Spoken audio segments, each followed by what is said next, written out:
Hi guys, welcome to Thursday afternoon after lunch.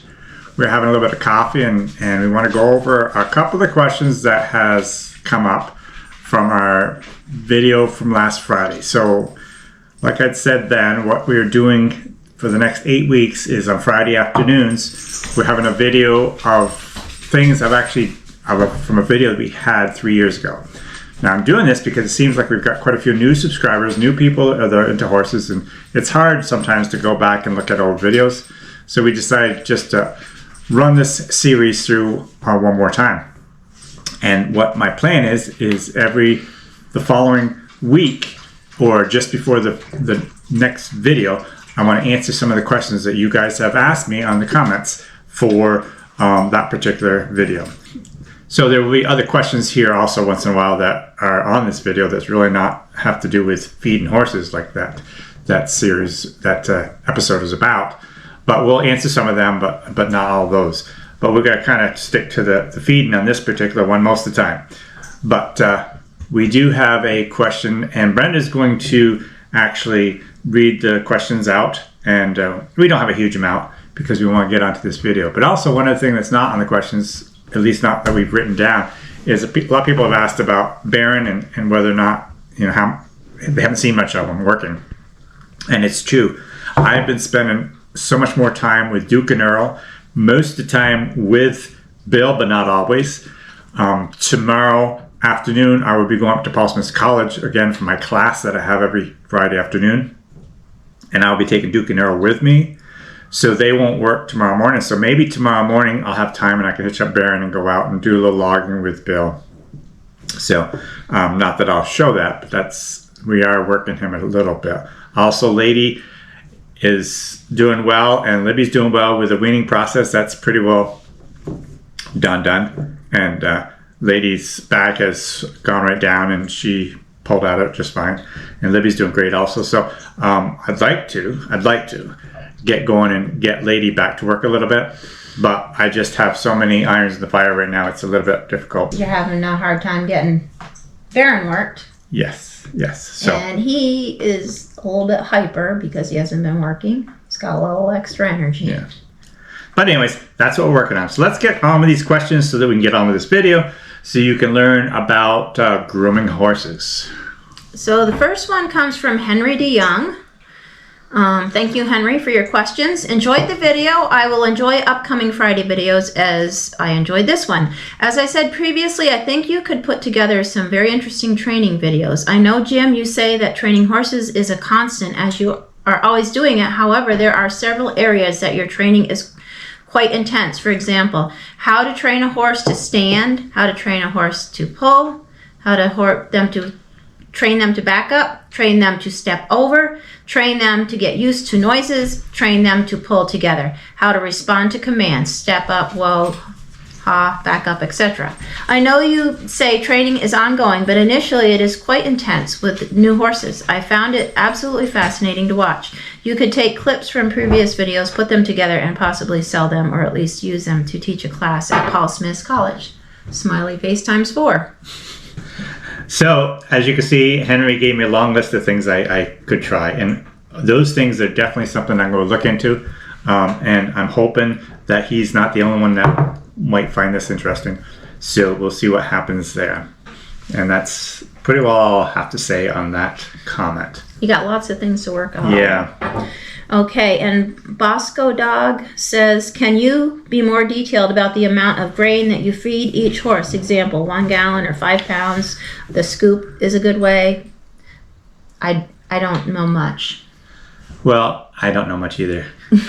So I really am not concerned with how much. I don't take a lot of thought as to how much I actually feed them. What I do is continually look at their body condition and try to keep them at the condition that I want them to be. So if they seem to be losing flesh and I want them to stay heavier than they are, I will give them a little bit more grain. So it's all in the eye of the beholder, I guess you could say. We're continually changing the grain for their needs because every day their needs are different. And we don't do it a huge amount, but it's just little subtle things that we keep changing. And if you have horses and you want to learn more about that, look at your horse. The horse will tell you really what they need for grain. But if you're new and you don't have any idea. So with my youngest fillies right now, I'm feeding oats about that much in my hand, and then up to like 2 or 3 gallons a day on the horses that are working really hard. So it does vary a lot, but I hope that helps you anyways as far as giving you an idea as to how to start. Okay. Arliss Davis says, does it matter when you water them, before they eat their hay, or wait until they have eaten some? Watering is something that I don't always do the best at.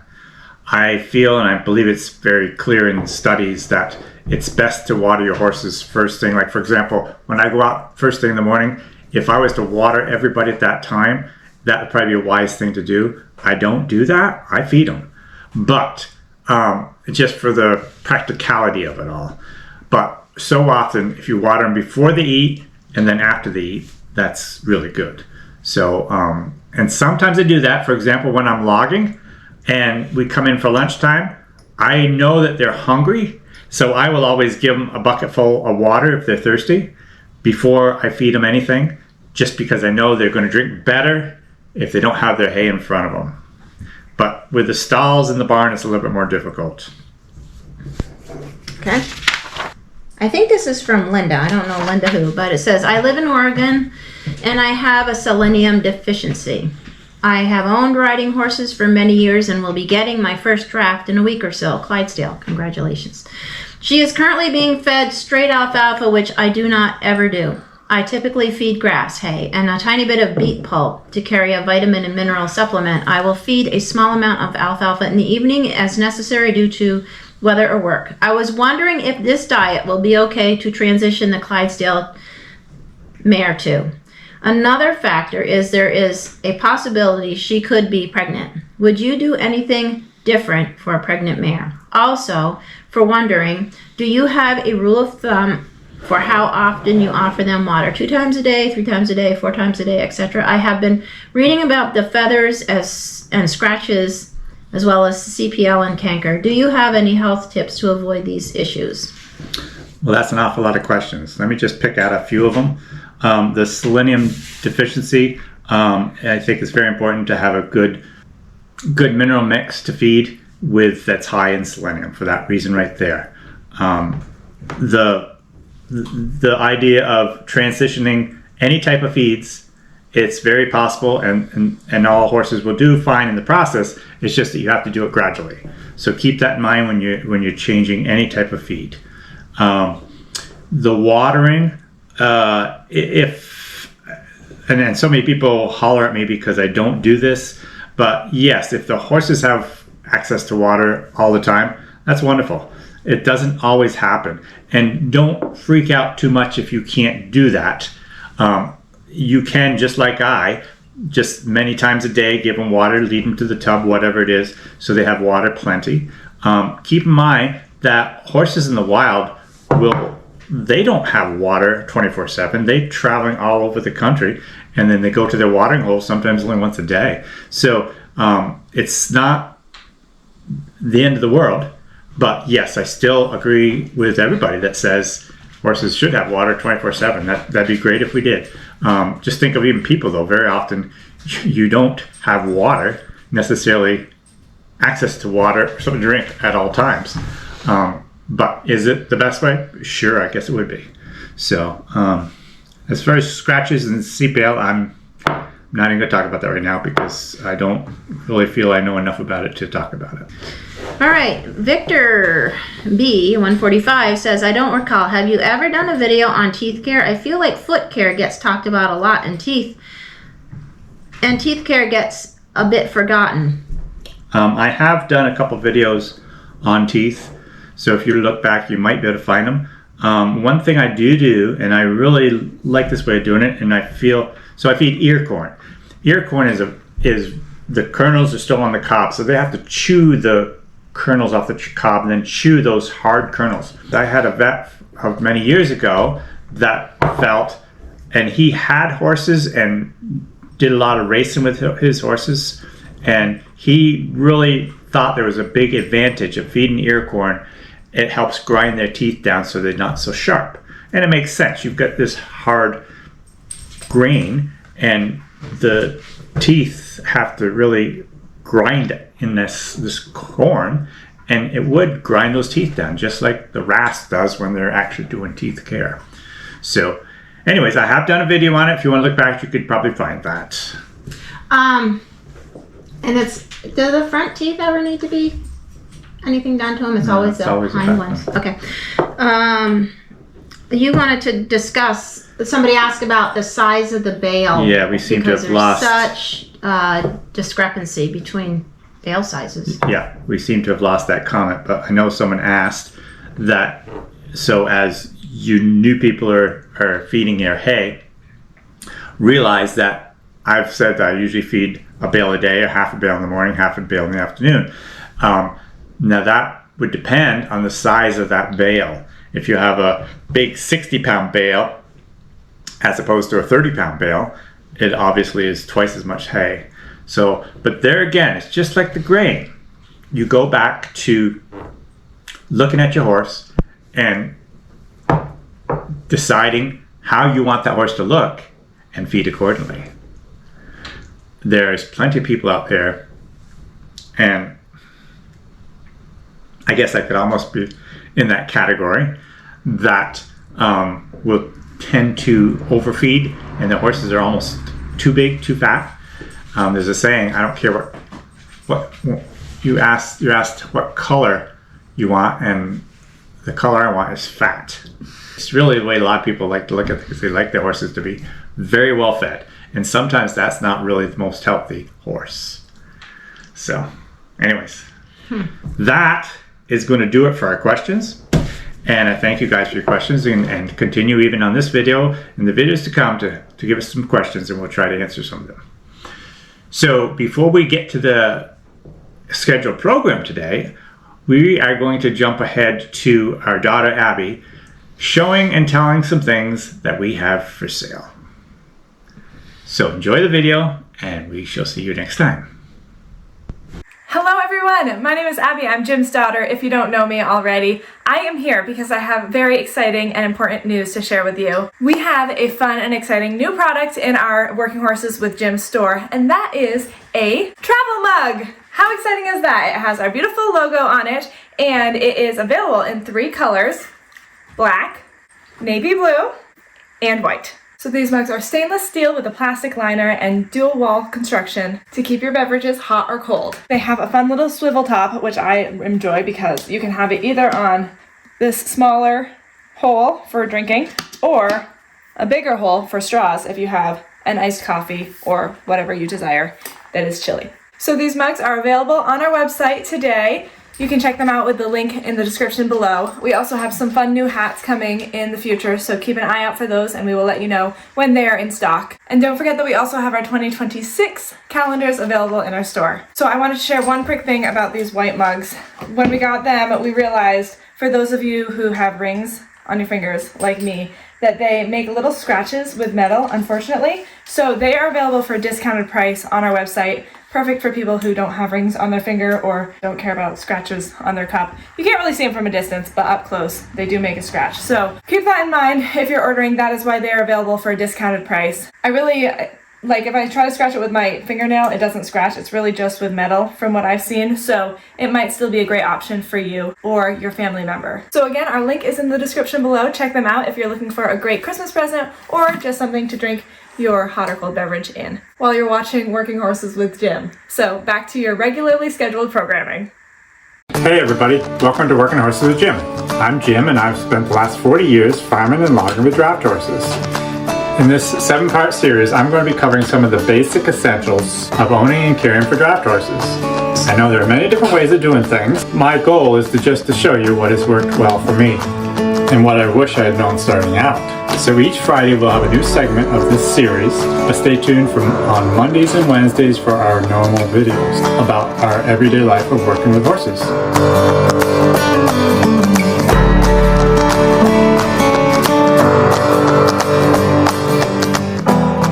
Hi everybody, it's time for lesson number 2 as far as basics in horse care. I am Jim, this is Working Horses with Jim, and last week we talked about feeding horses. So today I want to talk about grooming horses and other things that go along with some of the first things you need to learn after you purchase a horse.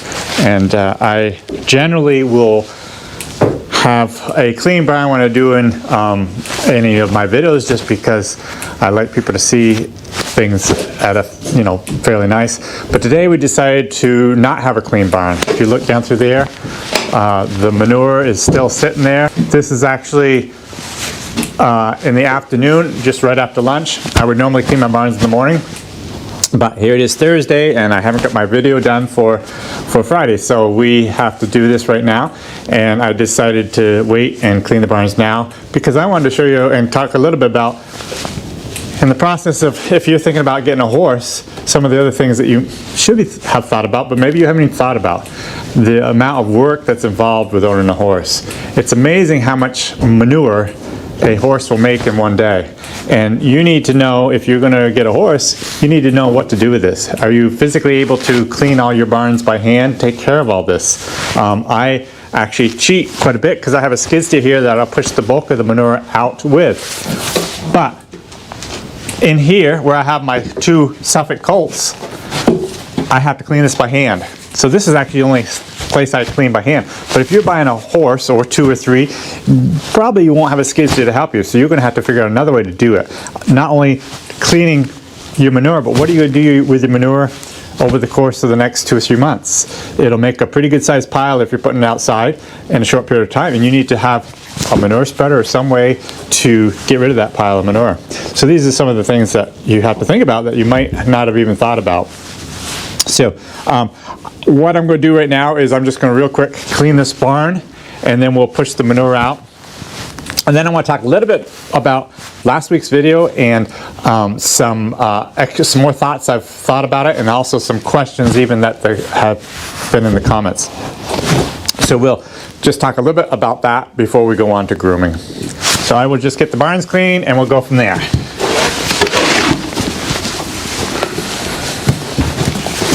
So we got the barns all cleaned, the colts are all cleaned. The main barn's all clean. I feel so much better after getting my barns cleaned. I don't know about the rest of you, but I just, when I have company stop in or whatnot, it's a little bit embarrassing and they want to see the horses, and I come out here and the horse barn is very dirty. So it's always good to have a clean barn. But as any of you people that have horses know, it never stays clean.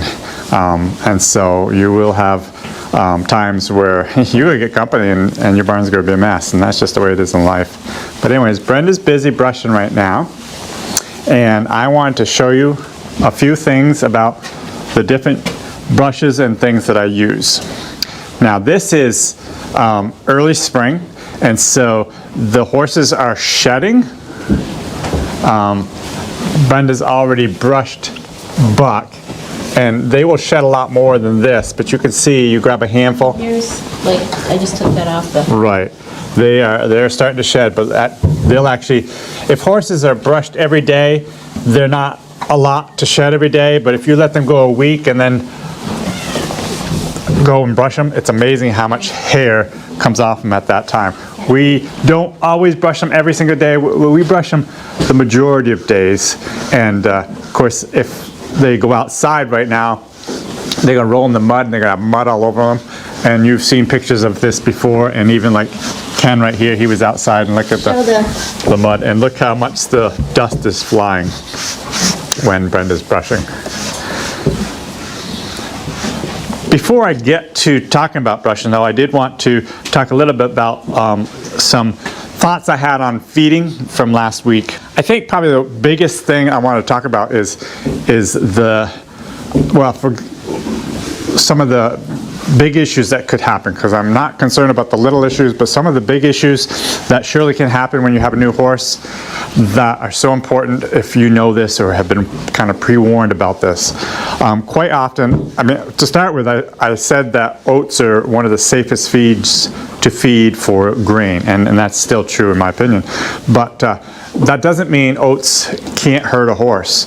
There have been so many instances of horses getting out of their stalls, or just getting into the barn when they're not supposed to. Somehow someone left the barn door open and the horses came in the barn, and getting into the grain barrel, into the grain bag, whatever it happened to be at the time. And when a horse goes and finds a bag of oats and starts eating and eating and eating and eating, which is what they will do, they will get sick.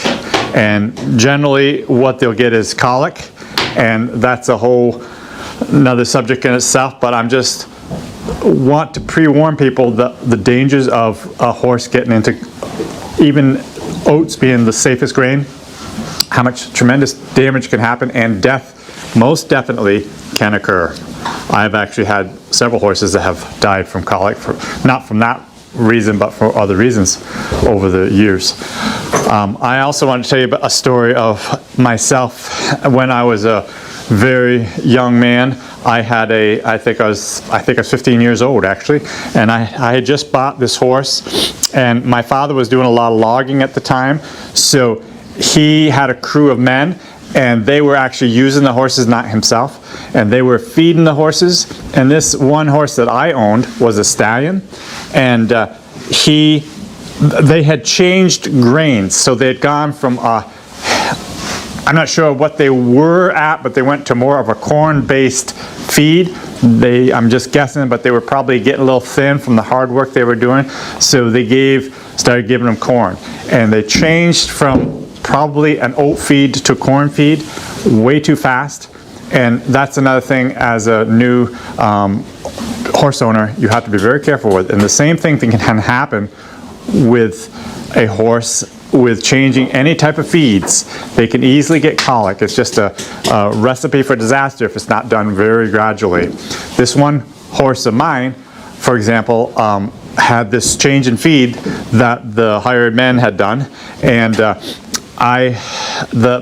morning the horse had colic. And so I stayed home from school, I remember, and they went to the woods with the other horses that they had, and I stayed home and walked this horse around and around and around and around just to try and get it over colic. I can't remember if we had called a vet or not, but anyways, by midday, I think it was, this horse died, and I can remember it basically died in my arms because I was up front trying to, if I remember it, I was trying to keep the horse on its feet, and he just went down, and it was not very fun experience for a 15-year-old boy just starting out with horses. But I guess I had a rough start, you could say, but then things got better after that with my horse experiences. So, but it's just good to be forewarned, and so that's why I'm trying to share some of these stories that I've gone through that, had I been forewarned, maybe they could have been avoided. Okay, so as Brenda continues to brush here, we're going to talk more about the way to brush, but I wanted to show you a few things. I have over here, along with the cat, a couple of the basic things for brushing horses. Basically, what we use for brushing horses is a curry comb and a brush. And as I start, the other way, cat. As I start brushing, I will explain a few things as to how we do this. There's also a steel curry comb, which a lot of people like to use. I don't use this very often, but I have the best of luck with these cheap plastic ones. As you can see, this one here is all filled up with hay, and I'll talk more about that as we go along. But this is a brand new one, well, fairly brand new one. Brenda's been using it a little bit, and you can see how much hair is on that already. But that's what we use basically year-round. Now this time of year, as I've said, we're right in spring of time of year, and so the horses are shedding. So when they're shedding, these curry combs fill up with hair so fast. So we actually don't use these curry combs that much this time of year. What I originally had used years and years ago, I started using a handsaw, and I will show you how I use that handsaw. And then since that time, we've gone to these scrapers, and sometimes you can buy them with just one saw type of thing, and this particular one has two, but I'll show how we use them also. Okay, so I'm going to show you several things that I've learned over the years, I guess you could say, and also just the way that I do it. Now, I've told you this in this last video, I, in a lot of ways, don't feel qualified having these lessons, because there are people that have way different ways of going about doing the brushing than I do, and very possibly better ways than I do. But I'm just going to show you the way that I've done it over the years. But just because I'm doing it this way, don't feel that this is the only way of doing it. There's still a lot of different ways to go about brushing horses. So let me see, where do I begin? Let's do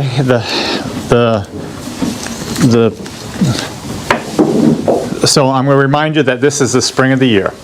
So I remember, oh my goodness, it must have been 20 or 30 years ago now, dealing with spring of the year and so much hair coming off. Now, Lady hasn't been brushed at all today.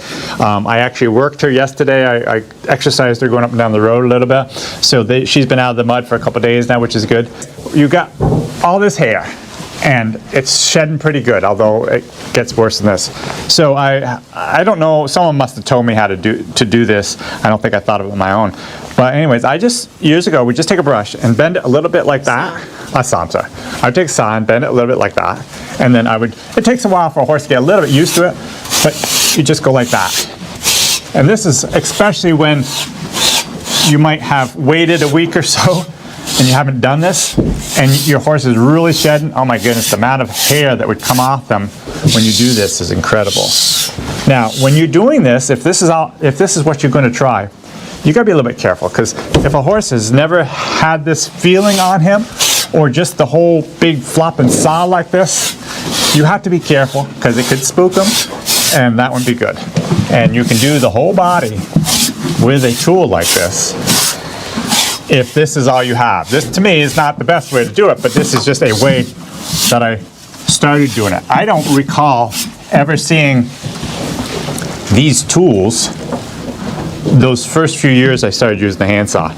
And shedding usually lasts for, well, it could be, I don't know, 3 or 4 weeks before they're actually done shedding.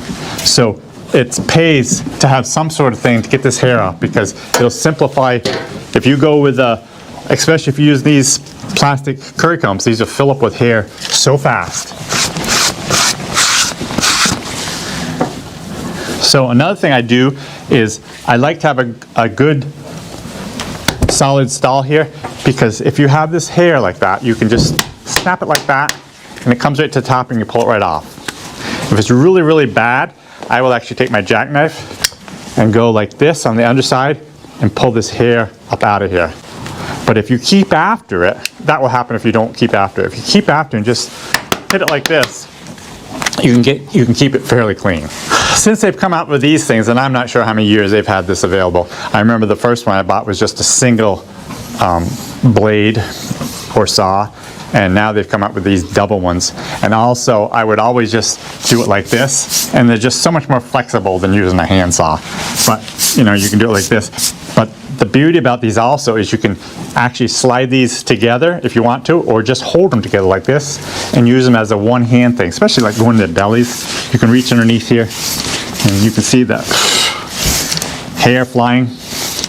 I'm assuming you can. Yeah. And it's just such a simple way of doing it. And I mean, you can do it 2 hands, but just having the one hand works so good. Now this time of year, I try to work my horses quite a bit, even though they're really not doing anything other than exercising them. So there's a lot of days where all I would do is come out here in the morning, take this, and give them a once-over with this. Sometimes I'll take the brush and especially do the shoulders.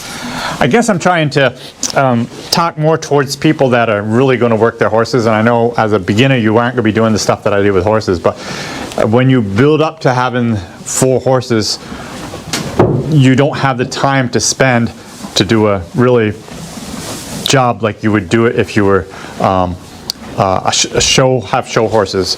I need to get my horses brushed into the woods or to the fields fairly fast. So in this time of year, what I would do quite often is just do this.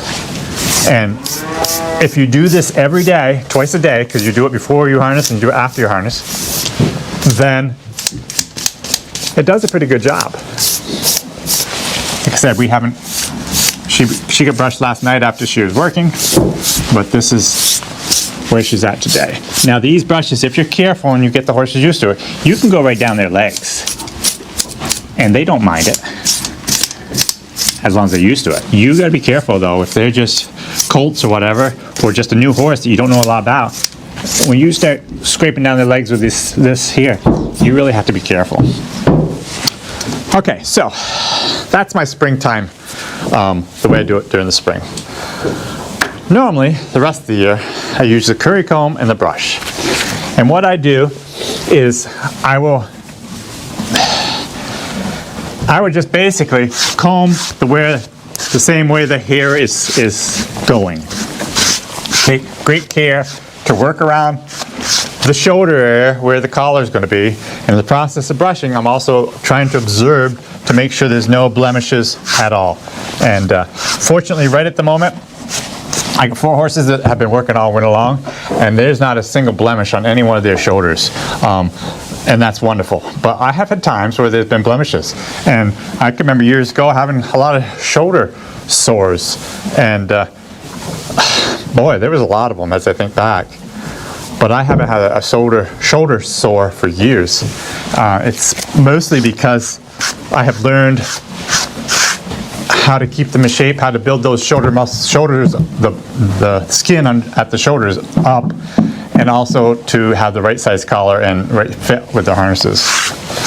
So I would just go through and brush on down through, get their legs. Now, if a horse has some really bad harness or just sweat marks, one thing a lot of people do, and they do it everywhere, is they'll do it in kind of a circular motion like that, which I think is a great way to do it. I don't always do it that way because it takes more time. But on the days where I have the extra time to do it, I'll do it. But then you want to finish it by going the way the hair is going. And see all the hair I got in there? But just by a few good snaps on the side of the stall, it's all clean again. So then when you come to this curly spot, or I don't know what you call it on the horse, you have to go the way the hair flows. So it's kind of like this. And I'm just not that fussy about that spot. Don't worry about too much. It tends to keep staying. You're not going to move the hair to a different spot. Where's the spot where they don't like it very much? Okay, for some horses, when you start fooling around this area, I don't care if it's a male or a female, they're going to potentially, this is another thing I do quite often, if I don't use my stall, I will usually have my brush in my left hand, and I will do this right on the brush, and that does the same thing. But anyways, if you fool in this area right here, whether it's a male or female of a horse, you got to be careful because it takes a little while. It's a sensitive spot. It's a ticklish spot. So you want to be kind of careful and get the horses used to that. So now we've got it all curried. So I'll go back and do the same thing with the brush.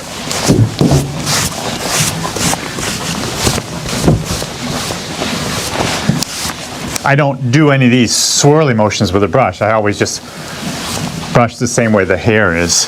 The only time I do a swirly motion is when I have the curry comb. So I'll work right on down through. Which one do you think the horses like the most? Don't know. I think the brush. Probably the brush. So, what I do when I'm brushing horses, the length of time it takes me to brush a horse depends a lot on my schedule for the day. If I'm in a big hurry, I gotta go do something, I would do a lot less. I'll do a poorer job than I would if I got lots of time, and I'll spend the time to make it really nice. But it just depends on my situation. So when I come down to the tail, to tell you the honest truth, I generally do nothing. Get it, lady. Get it. But I take the curry comb. The brush doesn't do much. I take the curry comb and work it with the curry comb. And what I might do sometimes is actually run my fingers through here to pull out some of the hair. Now, you've probably seen